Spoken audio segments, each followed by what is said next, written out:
Hello. So this year I got to take on a new role. I'd been in 7th grade math for quite a while, and now I am the gifted and talented teacher for Pikeville.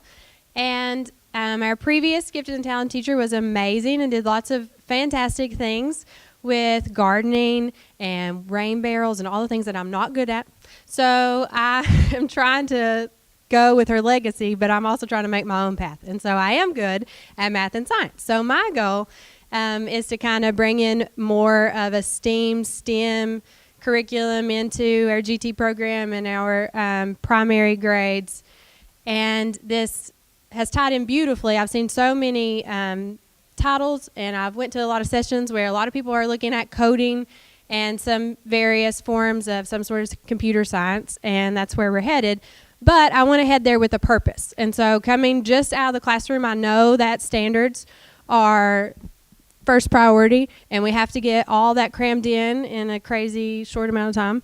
And so I want to offer my teachers, why should you let me come in? Why should you let me bring my STEAM cart, I'm calling it, and do these things with your classroom? And so I want to apply that to their standards. And here's what's great. So some of you have already probably heard about Dash and Dot. It's been in a couple of different things. It's robots for little kids. And so it's K-5 curriculum. And Dash and Dot, if you get the Wonder Workshop bundle, is going to send you a whole curriculum guide for K through 5.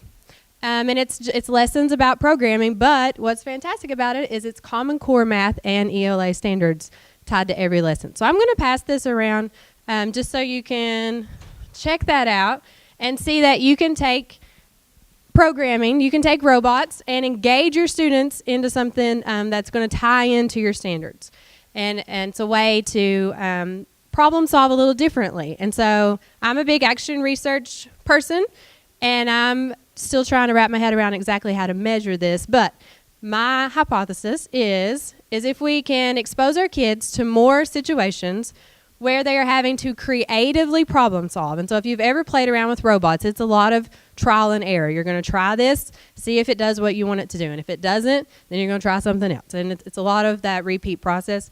So I believe that these kind of experiences will help them to persevere in problem solving, which is something as a 7th grade math teacher I saw very little of. They get frustrated and they want to quit, or you tell me the answer right away. And that it's also just going to help generate problem-solving skills, helping to come up with a solution on their own. So they're having to be creative with that sort of thing. Also in my STEAM cart is not just robots, but a thing called squishy circuits. Has anybody ever heard of squishy circuits? Okay, so they're super neat. It's Play-Doh. And it's 2 types of Play-Doh. You have conductive Play-Doh and insulative Play-Doh. And you can make it. They give you a recipe so you can make it so you don't have to keep buying their particular Play-Doh. But the kit does come with several different colors too, all different colors. So the kids can create little creations out of Play-Doh that they all like to play with anyway. And then you have LED lights in the battery packs that you can help show them how to create a simple circuit, and they're going to light up their creation. So you have the science with the circuits. And then you also have some art in there where they're going to be creative. And you can use this to come up with model a solution to some sort of STEM activity or a problem-solving challenge, and then they're going to make it light up. And how cool is that?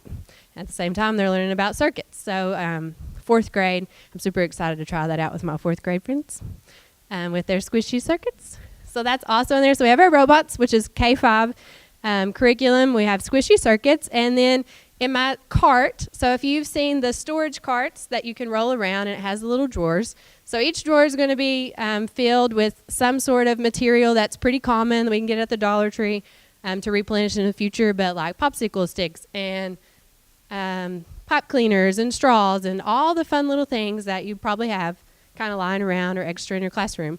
And we can take those and do STEM or STEAM activities with those. And I know you all Pinterest if you're an educator, right? So there are tons of STEM activities that are available at your fingertips, and all that can come from pretty common items that we have or can be cheaply attained. And so that's all going to be in the cart. So my goal is to have all this in my lovely little cart that I can roll through the halls of Pikeville Elementary, bringing STEM and STEAM to all classrooms. And I really want to try to track a group of kids to see if this does do what I think it will do, and that's it truly enhance their problem-solving skills by learning in a different way. Does anybody have any questions about dash and dot or circuits? No? All right. Well, thank you. Continue to pass that around. And then I have the challenge cards, too, that go with it. I brought them up here with me. So the challenge cards, they start from really simple, and then they can work their way up. So you could even use this as some sort of station. If you didn't want to use it as a whole group, you can copy the cards and do it in groups as a whole, however you want to do that. But every single card has a lesson that pertains to it in that book, and then they're all connected to your math and ELA standards as well. Okay, thank you.